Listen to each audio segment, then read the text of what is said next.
Thanks very much for the invitation. So, yeah, I'm Michael Watts from the British Geological Survey. I'm currently the Editor-in-Chief for Environmental Geochemistry and Health, which is the official journal of SEGH. The journal has been around since early 1980s. So I think we had it must be about 44 years. I think we had the 40th anniversary 4 years ago. And SEGH was founded in 1971. So I took over from Professor Ming Wong, who was Editor-in-Chief for 22 years. I'm currently working with Co-Editor-in-Chief Professor Diana Purchase from the University of Middlesex. So some of these slides are drawn from a writing skills program we ran with, you can see Professor Adipo Asano online there from Kenya and Professor Akinado Olatunji in Nigeria. So it's a British Academy funded project to develop writing skills programs across 2 years, and that was just at the back end of COVID. So we did a lot of work online. We had 55 ECRs from across Africa, and we set the goal of writing in various styles. So whether that's a blog, for a briefing, report, a paper, and so on. So we had training camps online and group exercises, and then we through to the end when we could all travel again, writing camps in person. And that was quite successful. So we, after about 18 months afterwards, we had about 30 or so papers published from that group and a lot of blogs and various other things. So it works quite well. We're trying to get funding for a repeat process of that. So as part of that, we had a series of formal lectures and then group exercises. So these slides are drawn from the formal exercises. So I'll show you a place on the SEGH website for these writing skills tutorials. So there are YouTube videos, and you'll see the full range of slides. I'm not going to show all of the slides, and I have adjusted them to account for the changes over the last couple of years and my experience in that. So there's a lot of information already on the SEGH website for writing skills and some really good YouTube videos. So as I said, I've taken a couple of those YouTube videos where we had previous Editor-in-Chief Professor Ming Wong provided very in-depth slides on his experience on what makes a good paper and the things to avoid. But we also had Professor Mohammed Chahimi, who gave more of a chemistry leaning, sort of methodological type viewpoint as an Editor-in-Chief. So there's some really valuable slides there. There's also some slides on quality assurance and QC and data, which is the most common reason for rejection in the journal, alongside referencing tools and social media communication. So there's lots there. So we'll add to that material. So I'm going to try and fly through these slides. I won't show every slide because we won't have enough time, but the slides will appear on the website.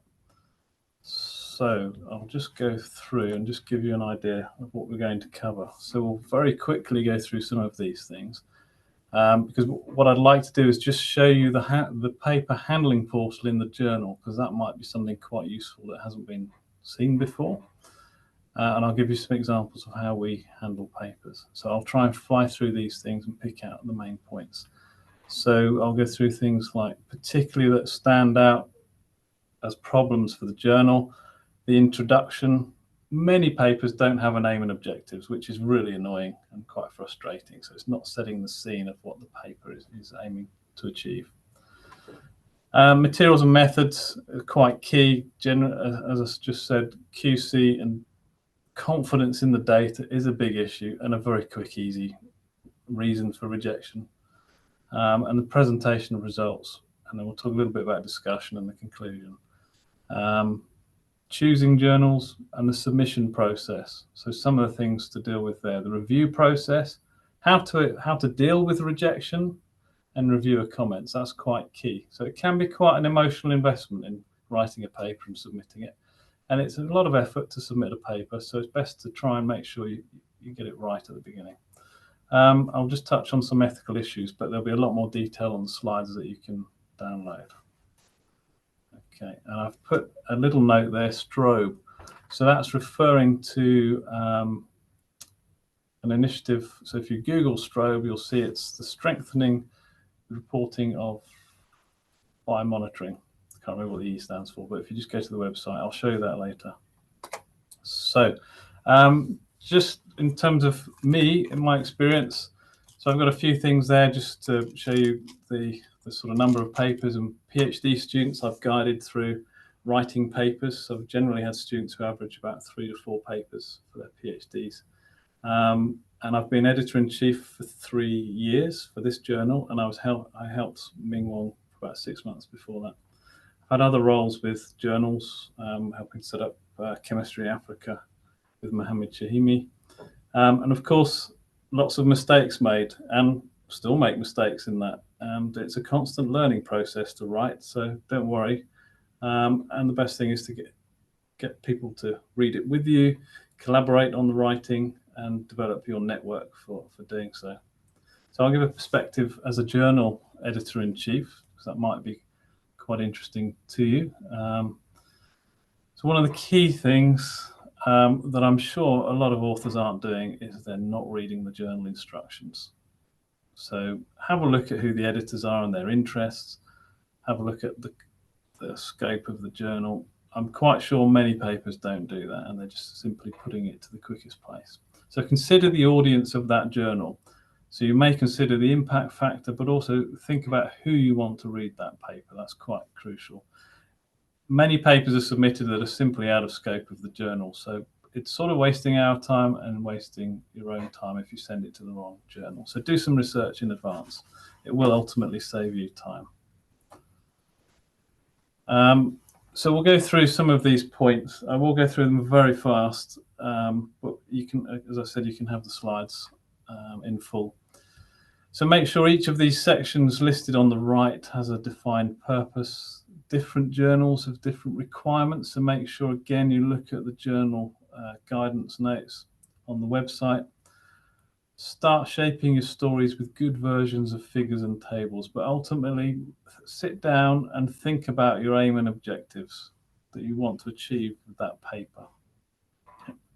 It's a critical thing that's commonly left out for papers that we see, and it makes it quite difficult for the reader to follow the story. So essentially you're just telling a story.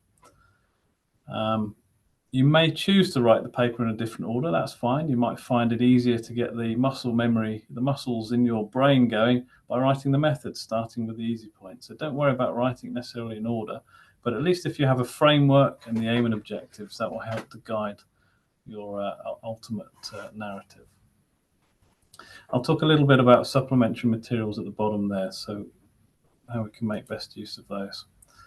So if I'm going to jump all the way through these slides to number 11. So something about authorship that we should just say quickly here. There's a lot of notes on here to look at. It's very common to have multiple authors. In fact, it's very rare to see papers with just 1 or 2 authors these days. You will need to make sure that every author is contributing, and quite often journals will require you to write a description of the contribution, whether that's design, the analysis, writing, editing, and so on. So we should not be including people who do not deserve authorship. So think about whether it's actually an acknowledgement. So have they contributed to the generation of the data, the intellectual property of the paper, and so on. So be careful about gifting authorships. That is something that is being looked at by publishers quite a lot. And there are a lot of practices going on around that in terms of gifting authorships and citations. So be careful about that. And the journals are trying to work out a way of combating that. Make sure that all of your authors have read and approved the final version of the paper. Sometimes that can be difficult if people aren't answering emails, but it's very important to make sure you have those permissions and seek permissions from the employers that you're able to submit these. So quite often we've had some students who have submitted papers without their PhD supervisor's knowledge. And I've generally known those people, so I've been able to send a message, and that shouldn't be done. Really, you should have permission. And it will ultimately save you time if you're in a hurry, because if you're in a hurry, you're going to make more mistakes. That means you're probably more likely to have it rejected. So do it properly the first time. Authorship complaints can result in suspension of the paper. So just make sure if there are gift authorships and any kind of unethical behavior, what you don't want to end up with is a retraction of your paper. There are so-called paper sleuths who are looking for this kind of practice, and they're making a name for themselves, and in particular quite proud of the number of papers that they've managed to have retracted. And having a paper retracted is not good for you or your institution. It may result in you being having a red mark against you or being blocked from journals in the future. So there's a lot of scrutiny on these gift authorships. Okay, right, I'll jump forward.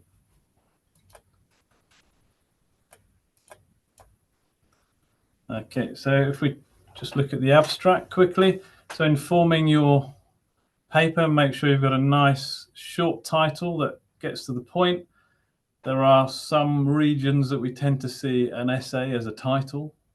So make sure you've got a nice short title that says what the paper is about. So nice, easily Google definable terms. So you want more people to find your paper. Get it to the top of the list in the Google search. So that's also where your abstract becomes very important. It's the skeleton of the paper, normally about 250 words. Check with the journal on the structure. Some medical journals will have a sort of an intro, a methods and results and conclusion. Quite traditionally, it is one form of text as a paragraph of about 250 words. This is the window to your paper. So if somebody does find your paper via a Google search because you've got a very nice title, they can access the abstract. That abstract is going to persuade the reader whether they should read on further, or if there is a pay to access for the paper, whether they should invest the money in getting that paper. So the abstract's really important. It's also very important from an editor's point of view because that gives you a very quick window on the structure of the paper and the contents and the value, the novelty to the literature. So it's very important to get the right impression straight away. So make sure you can identify the basic content of the paper quickly and accurately. I've already said the editors use them to screen papers. Prospective viewers will also quickly look and review the paper, and you want them to encourage them to read on. Okay. So in the abstract, make sure you explain very quickly why did you study your topic, how did you study it, and what did you find, and what does it mean. So you want the principal objective of the investigation and scope of the investigation, describe the methodology employed, summarize the results, state principal conclusions. You need to be specific and concise so that the abstract stands alone from the rest of the paper. So it's useful to write the abstract when you've written the whole paper. So quite often it's quite good to balance the abstract and the conclusion together. Just make sure you're getting the message across. Don't include abbreviations or citations of other papers in the abstract. That's for the rest of the paper. Okay. So we'll just fly through a few more slides. Okay, I seem to be getting it freezing up. So I'm just skipping through to this part for the introduction. So make sure you read the guide for the authors for the introduction, set the scene, outline the problem and hypotheses. The literature should be balanced and up to date. It's useful to have recent papers in the last 3 to 5 years so that you're updating the reader on the latest updates. That's useful to articulate the story, the context, and then the need for your study and the novelty of the study. So I will quite often use that as a reason, one reason of maybe 2 or 3 for rejection of a paper. So have they covered the context, set the story, and have they got the need for the study and the novelty? So you need to include recent papers to make sure you're communicating that clearly. Don't forget the aim and objectives to structure the paper. So often people leave that out. That's quite a basic point. Okay, let's fly through to this one. Another big source of initial rejections is in the experimental procedures. So describe how, when, where, and what you did. so that other competent researchers can repeat the experiment. So be transparent in how you did the work. Don't just say, all of my methodology is in Watts et al. 2000 or in some obscure standard from 1980 that nobody can read. So you must make it transparent so that people can find what you did. If you've got an excess of information, you could put this into supplementary materials to make the paper flow a little bit better. But if you're providing that transparency, you're less likely to be caught up in ethical issues with these paper sleuths that are looking for issues. And you're more likely to have your data reused by someone else or cited.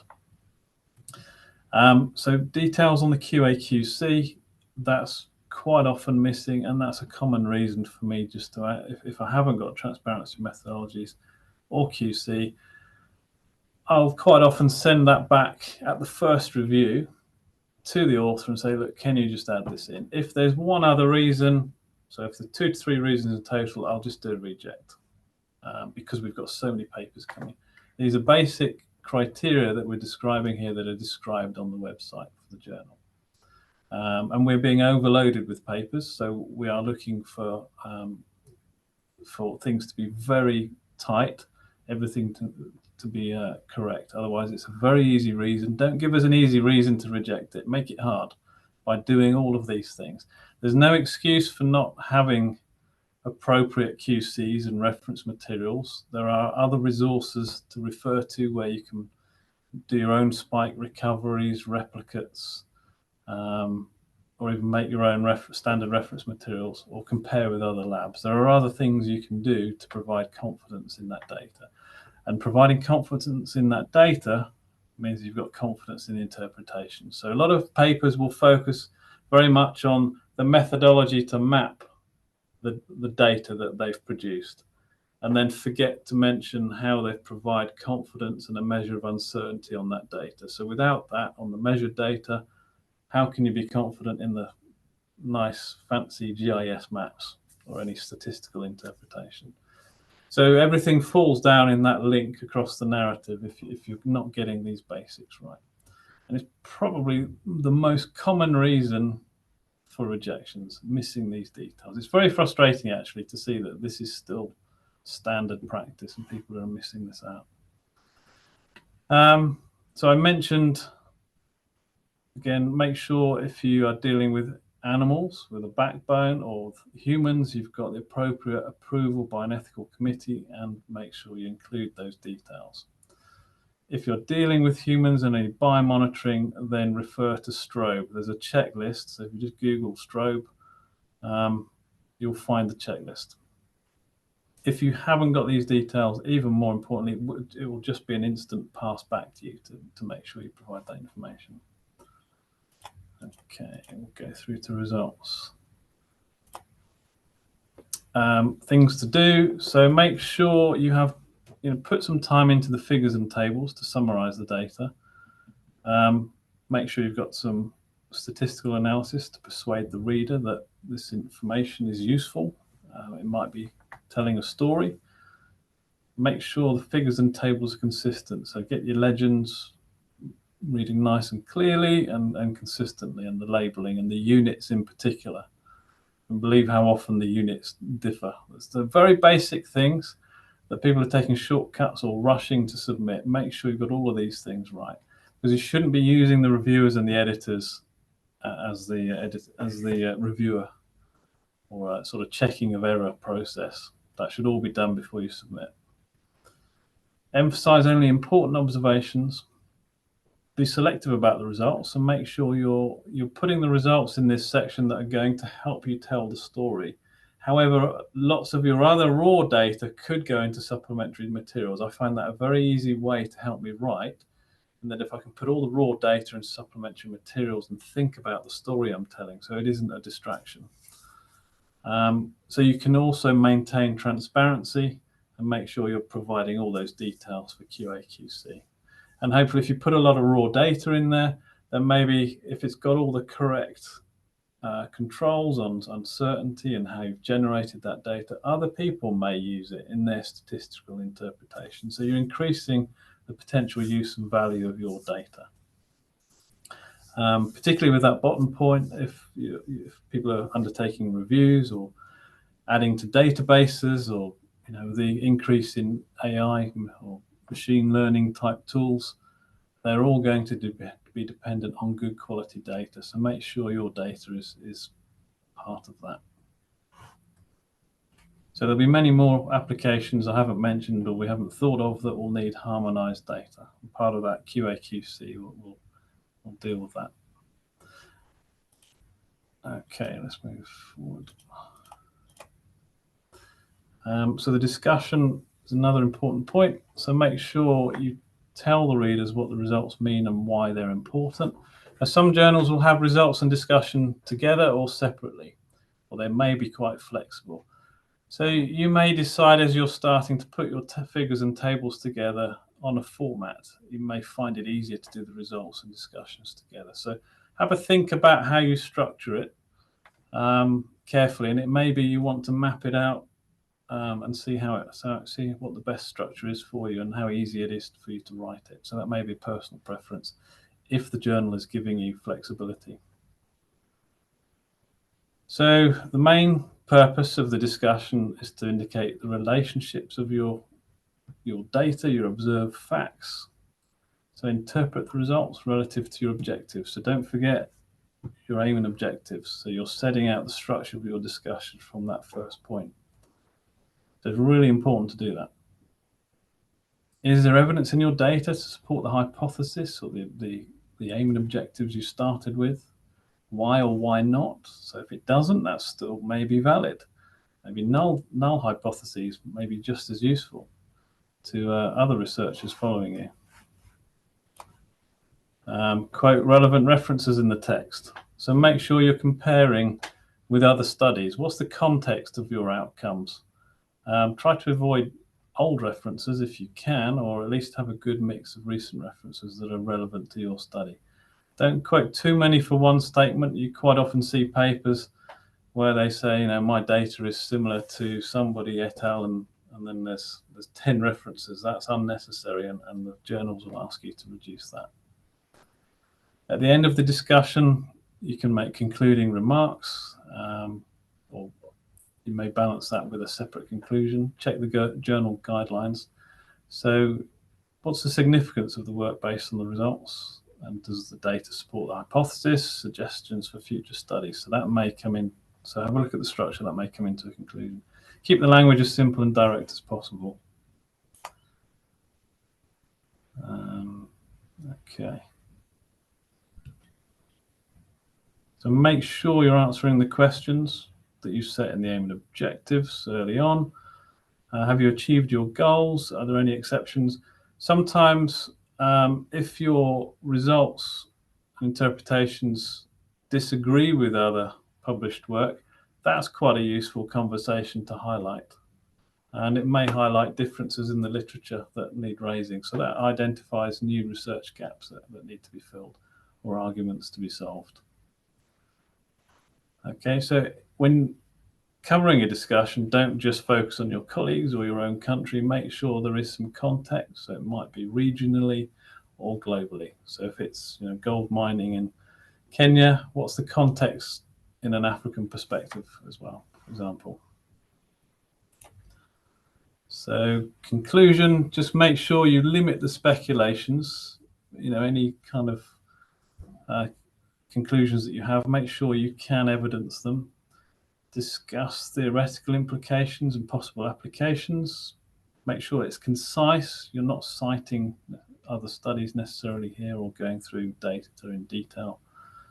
You could suggest future studies if it's needed, but don't repeat materials in other parts of the section. So the title, the abstract, and conclusion are quite important for the first review by the editors-in-chief to check the paper, whether they're within scope, whether they're novel and interesting, and then you start to go through, is the introduction structured for the context need, novelty, aim and objectives, and then is the methodology transparent?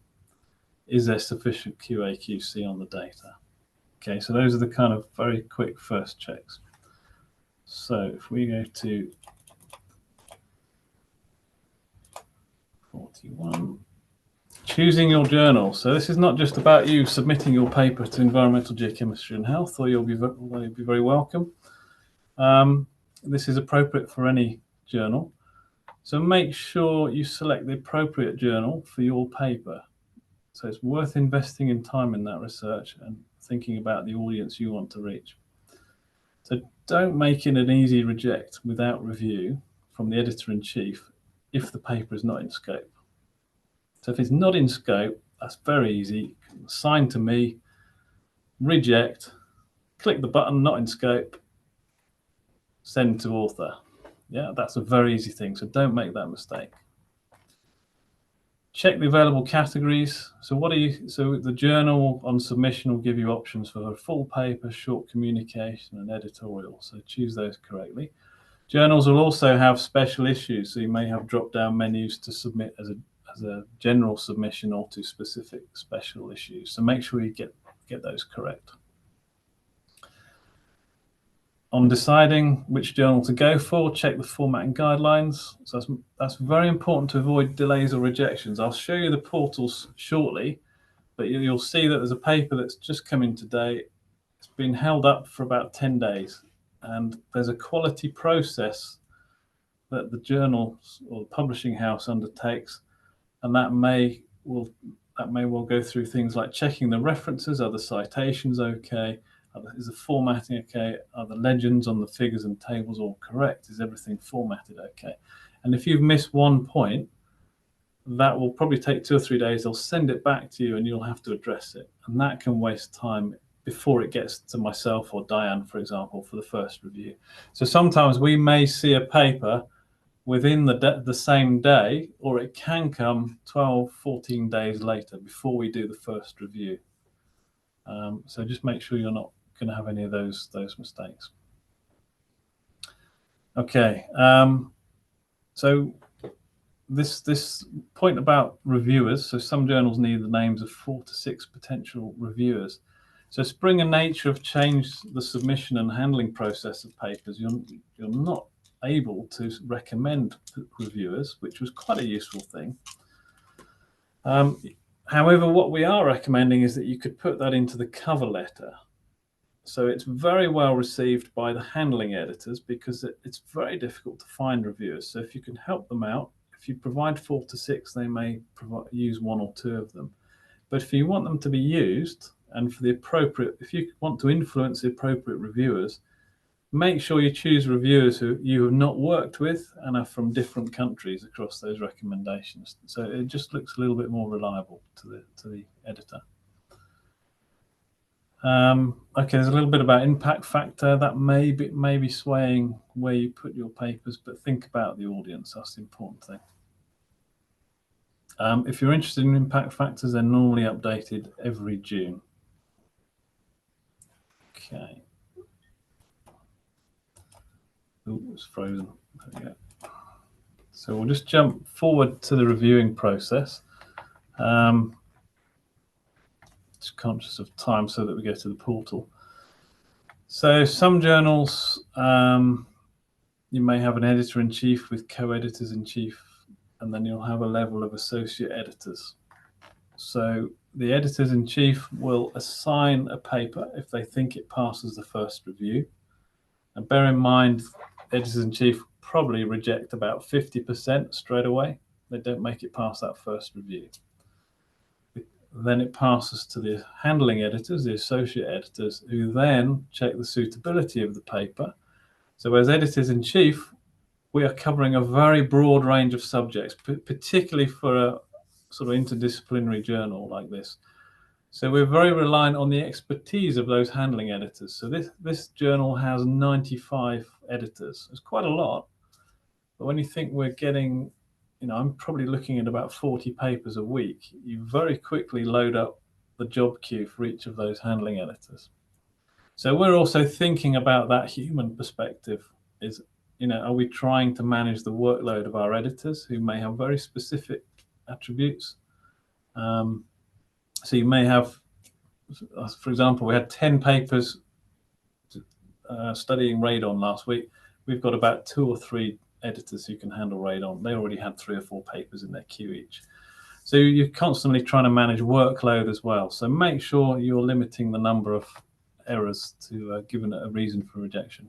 So we assign a coordinating editor, and then if they think it's okay to continue to peer review, they will then select 6 to 8 reviewers, sometimes more. We have had examples where editors have chased 30 to 40 reviewers because it's really challenging to get good quality reviews. So ideally, we go for at least 2. Quite often, our editors prefer to have 3. So these are the different recommendations that may come through: reject without review, accept with minor major revision, reject after review, or not suitable, but will be considered after a major revision. So there is an option that we may reject, and we suggest that you resubmit and take on board all of the comments. Okay. So what do you do with the response?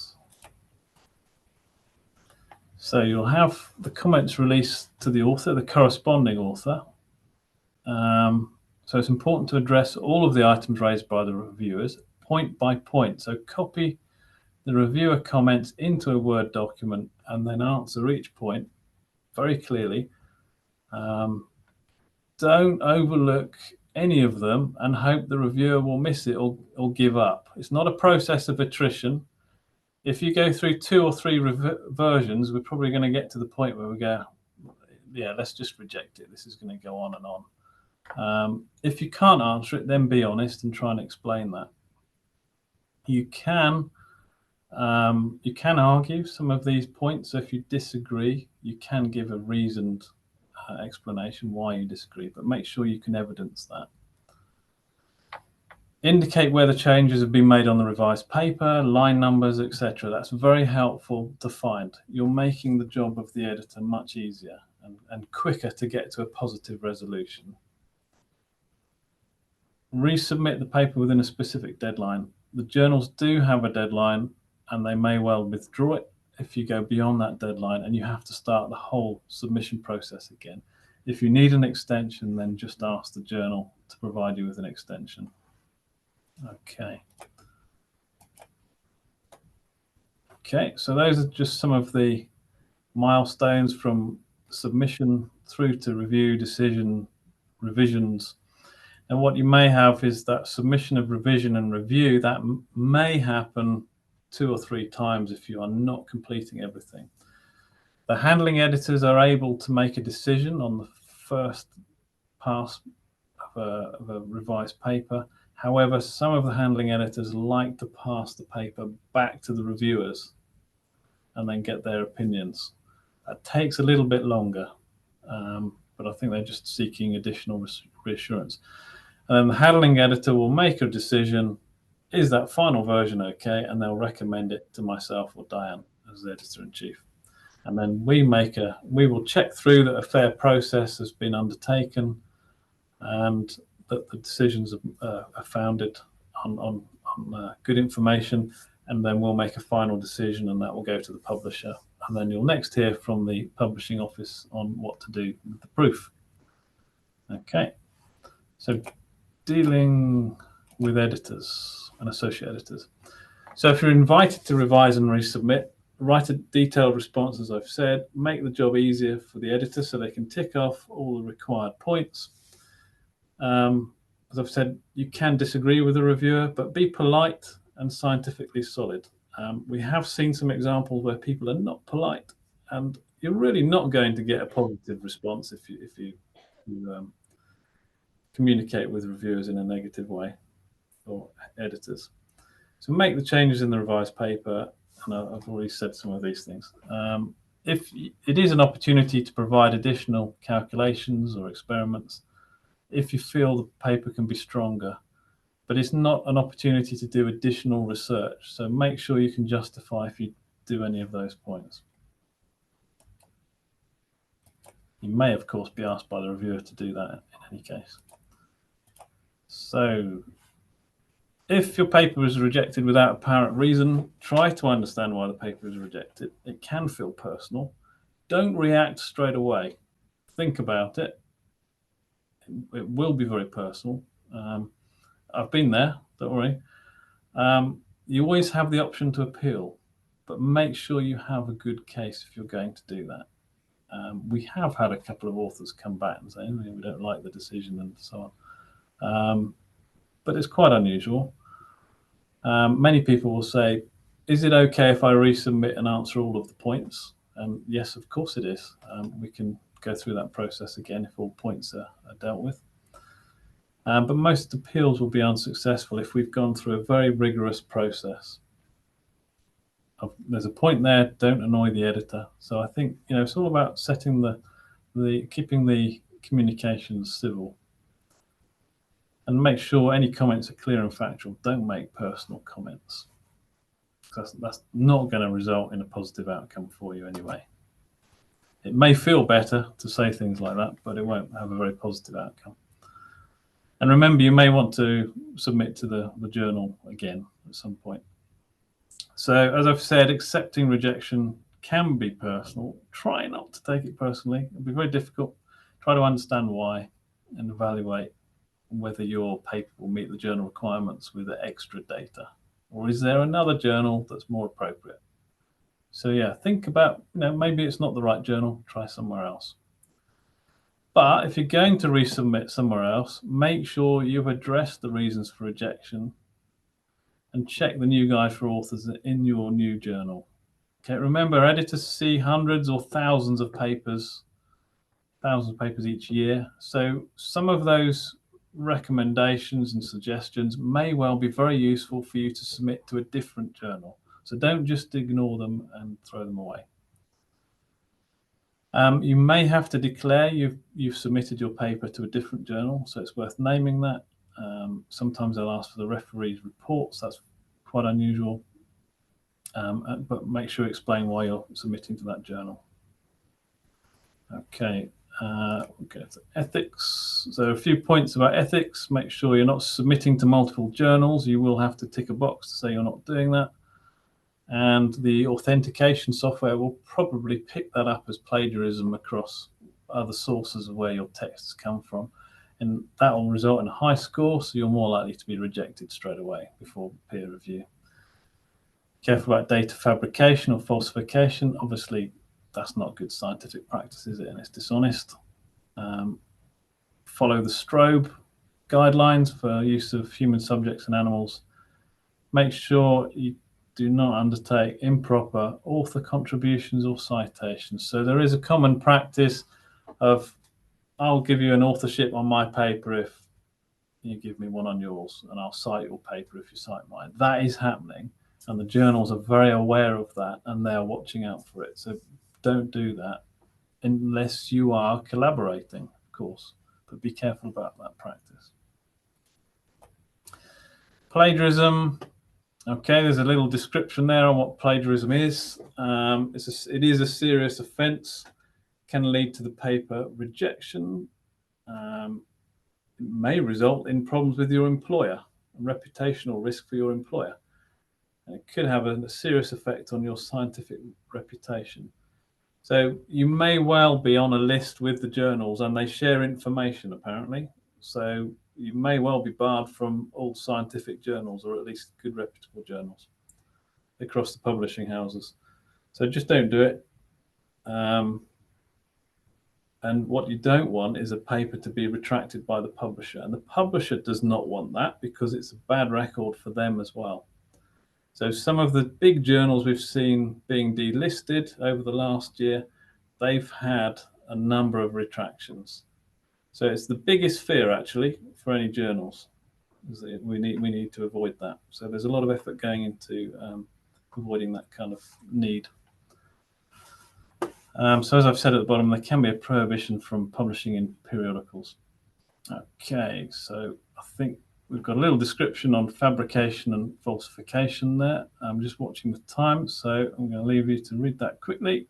But I'll just repeat that there are self-styled publication sleuths looking for unethical practices. So that might be using the same spectra across papers, for example. That has been something that someone has raised with us. So be careful about that, or at least cite the original source. Okay. Okay, so I'll just go through to here. So that's a very quick run through. There are more detailed slides in between those, and they'll be on the website. So if you go to segh.net, videos will be in the fellow talks area, I guess, for this one. But there are additional resources, as I mentioned, YouTube videos from the British Academy Writing Skills Workshop. I'll show you the link for that in a moment. And there are all of those other resource tools that are linked to writing skills. So if I just move that out, I can just show you on the website. I think you can all still see that okay. I'll wait for someone to shout if we can't. So if you go onto the SEGH website, there's a drop-down menu, more, and then you can go to writing skills. We can't see the website. You can't. Okay. Yeah, right, let's just do that. Can you see that? Yes, thank you. Right, okay, thanks for that. Right, I'll go back. So if we go to the SEGH website, and then there's a drop-down menu, more, and then you can go to Writing Skills Workshop. Okay, and then you'll see there are YouTube videos from that writing workshop process. So there's a series of lectures on quality, and from Mohammed Chihimi as a editor-in-chief there, Ming Wong, and then there's referencing things here from Olivier and some social media stuff. So you can have a look at that website. I'll just pull up, there's Strobe I've been mentioning. So there we go, strengthening the reporting of observational studies in epidemiology. That's a really useful checklist. And we've had a couple of societies contact us about improper practice for biomonitoring. So we've reassured them about our efforts to improve data quality and transparency, but also this is a very useful checklist when it comes to biomonitoring. So we are a multidisciplinary journal. We do need to make sure we're covering lots of data checks. So let's have a look at the journal submissions. So this is my portal that I'll see. And I just looked earlier and quite horrified. I had 21 papers that had just arrived. So that's just when you think you've cleared them. So I'll show you a decision. So I've got an editorial recommendation. This is the very final point when a paper arrives with me. So it's been through peer review. So you'll see this paper has been to 3 reviewers. So they'll all have a decision, and then they'll have comments. This one is very short, so I'm just scrolling through very quickly, but shout if it's too difficult to follow. And then they'll have attachments with additional comments. So the handling editor will have to decide if these reviews are sufficient and if they're fair. Now, they may decide not to use those reviews if they're not complying with that, and they may add their own review. So that handling editor would have sent the paper back to the author, and then they have submitted a new journal, a new paper with changes, and then a point-by-point response.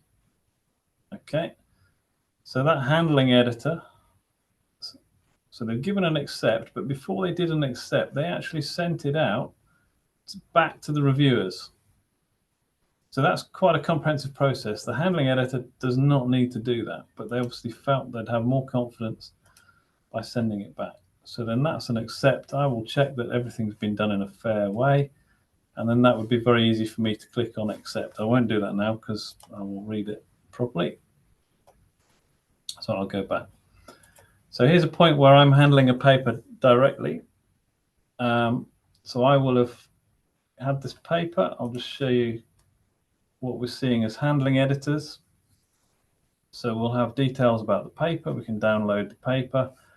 So we'll have things like where we can look at the abstract very quickly with a drop down here and then look at the paper. So you'll see a lot of reviewers were invited here. Many of them don't respond, or they accept and then don't deliver the report. So there's lots of issues. Probably the biggest frustration for any of the handling editors are probably nodding their head on the screen. So that's quite a challenge in finding reviewers and good quality reviews. And then we'll have reports that we can look at, and quite often we'll need to chase the handling editors to finish that job. So I'll just go back, and then you can see whole list of papers came in about half an hour ago. And so this paper was actually submitted 14 days ago. So that suggests to me that the author probably didn't check the paper well enough. So Springer needed them to change a few things and check some things. So that resulted in quite a delay. Because if I just go down to the bottom here, you'll see, oh look, there's one 8 minutes ago, and that was submitted just yesterday. So that one has come through very quickly, probably because they've checked the journal guidelines and got everything right. Okay, so there's quite a lot there. So interestingly, it'd be interesting, you know, how would you approach those? So on a Friday, I'm looking at the weekend thinking I've just received, what, 21 there. So I'll split them up. So it's normally about 60%, 60, 70% to me, 30, 40% to Diane. If we're away, then we have to try and manage that process. And then if I check on a Sunday night, 50 have just arrived. I think, oh no, I can't face that first thing Monday because I've got a job to do. You know, this is something extra that's supporting the process. So natural reaction will be, how can I move these on as fast as possible? So I'll be thinking, you know, looking for those basic criteria. And we'll look through the paper. Let me just go that. I'll have a quick look at the abstract, and then I'll open a quick view of the paper and go through it. So I may be checking that within 5 minutes to 10 minutes. So you've got to get across those points very quickly. So I will have, can you see that okay? I'll wait for you to shout out if you can't. So we're seeing very common problems with the journal, and we put additional guidance on the journal webpage in the aim and scope. Unfortunately, we can't put that in the author guidelines. There's a standard approach across Springer Nature, and it doesn't show anything for methods and data. So it's missing out crucial bits. So we've put this extra information on the web pages because we're seeing the same thing again and again, and we still do actually. So 3 years in, we're still seeing the same problems. So I will have these general things. I will quite easily copy and paste across and delete those that aren't appropriate. So if I've got 2 or 3 of these, it will be an easy rejection. If it's something like lack of evidence to support accuracy and precision, I'll probably just send it back to the author and say, you know, please add this information so we can continue to peer review. Okay, so we've got to make very quick decisions, but in having these quick sentences, it helps to keep us consistent in how we're making decisions and passing that back to the author. Okay, because we've got to think about the number of papers coming in, the workload of the handling editors, but also the quality of the paper, of course. You know, if it shouldn't be published, then it won't go any further. So if it's missing all of these points. So that's just our personal sort of tools that we're going on. This is not provided by the publisher. This is just the things that have been annoying us that we're seeing consistently. Okay, as well as those other points in the slides. So what we may do is we may say, oh, thank you very much for your article. Before we progress to peer review, can we ask that you follow the guidance on the web page and then provide evidence for accuracy and precision before we can proceed. And one of the issues... Ask you to move on a wee bit because we've got 5 minutes left and I'd like to give people... Yeah. Okay, so I'm sort of there. That's all right. Thank you. So I think, yeah, that probably sums up where we're at. You've got an idea of the decisions. So I'll just stop sharing and that should bring us back. So if you think on the human context of the editors and the handling editors, that if they see something in their queue and they, oh my God, this is going to take a long time, then try not to give them easy reasons to reject the paper. Okay. I'll just give you an idea of the increase in submissions. 3 years ago, we received, so in 2022, we received 1,100 submissions. This year, we're going to go past 3,000. So there's a lot of pressure on the peer review system and on the publishing houses. So our rejection rate has probably climbed from about 60 to almost 70%. We're seeing more papers, but we're not necessarily seeing better quality. It's just numbers. In terms of accepted publications, that's probably gone up from about 30 to 50 a month. Yeah. Okay. Hopefully that gives you a quick run through journals and papers. So if there are any questions, I'd be happy to answer them. Thank you very much indeed, Michael. That's really great. Some really useful information in there. I would say as somebody who gets on the editing side, things that I recognise, I would make a basic plea for something at a very first level. Could you please put line numbers on? Because if you want us to give you feedback, I'm not spending my time ploughing through your piece of work to try and find the right thing to how to tell you where it's gone wrong. Just a basic useful piece of information as well. Give the thing to somebody to read who hasn't got a clue about what your work is about, because if they can't understand it, other people won't understand it either. Sometimes it's just a basic case of the use of English. So that's just a couple thrown in for me. So having stopped Michael from talking, I'll stop talking. Hands up, anybody? Questions that you would like to ask on this, please?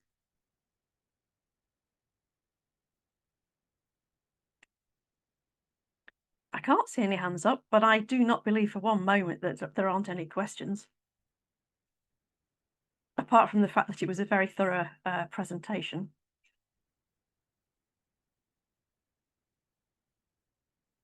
No.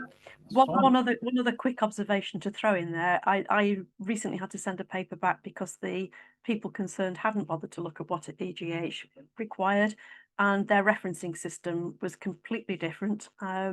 And they hadn't declared that they'd submitted it to a different journal in the first place, whereas clearly they had, and they'd used their referencing system, not ours. So beware of, trip and hazards of those and that nature. I think Anthea's just made a good comment. So these kind of basics of structuring writing are applicable to other people. So as we found in the writing skills workshops, some of those ECRs wanted to write a report for their companies or a blog or raise their profile. So structuring the writing in the right way is important for whatever format. So just writing and writing and writing, practicing, even a postcard, whatever, just get that muscle going and accept that you will make mistakes, whatever experience you have, however many papers you've written. So it's always, like you just said, Julian, it's always good to get somebody else to read it because you become too close to your piece of text. Well, people can email me. I would also add in there, don't, as you said earlier on, don't take things personally. If you've taken 6 months writing a paper and somebody's making comments about it, your baby's ugly. Well, actually, I can make a change here. It's going to improve it. I know I've spent that amount of time on it, but somebody else is looking at it objectively, and the changes need to be made. Yeah, I mean, I may have given quite a negative sort of viewpoint, but by and large, the papers that are going through should be pretty good. I mean, we will miss some that maybe shouldn't, but ultimately what we're trying to do is to help produce better papers. Exactly. And to drive that increase in quality. So that's got to be a good thing. Any questions? I'm like, as I said, I can't believe there aren't any, but I can't see any hands. Don't be shy. You can email me questions if they like. Yes, true. Well, if there aren't any, then we can round up. So that's actually within the hour. But in which case, I apologise, Michael, for having asked you to move on and finish it. But right. I know that people do also move on for their next meeting, which tends to start on the hour. So again, thank you so much for that presentation. I'm glad that it all sits there within the website as well. Oh, go on. Oh. Last minute question. Go on, Odipo. Oh, sorry, that's not a question. It's a thumbs up. That was a floating yes, thumbs okay. up. Yeah, okay. yes, so all of that is sitting on the SEGH website and is completely accessible for people to go and use it, and to point your students in that particular direction as well. So that's helpful too. So thank you very much indeed. And I will let everybody know what our next presentation is going to be. It's not quite sorted yet, but it will be soon. So thank you again. Yeah, take care, everyone. Bye. Thank you. Bye.